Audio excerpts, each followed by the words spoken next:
Little Miss Somersault by Roger Hargreaves. Little Miss Somersault is the sort of person who doesn't just go for a walk.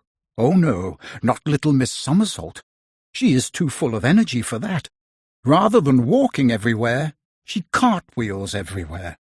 She doesn't just walk through her front door. That would be too easy.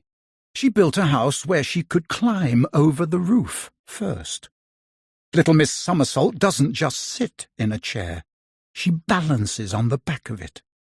Little Miss Somersault doesn't walk around things. She jumps right over them.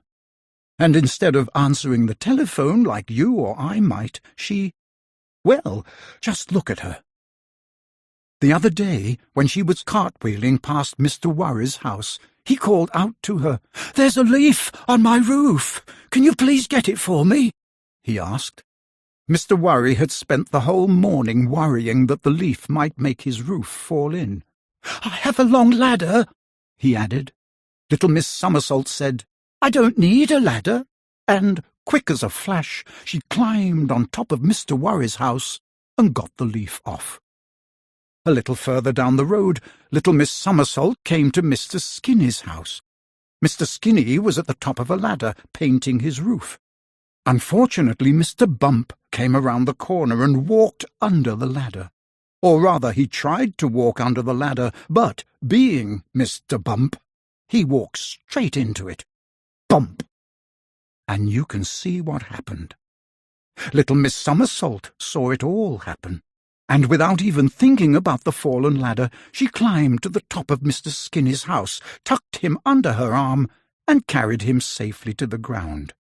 He wasn't very heavy. By the next morning, everybody had heard about Little Miss Somersault's daring deeds. The phone rang. It was Mr. Uppity. "There's an umbrella stuck in my chimney. I hear you're good at climbing roofs.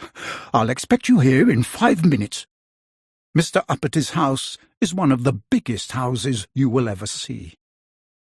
To climb to the top of Mr. Uppity's house will be a real challenge," said Little Miss Somersault.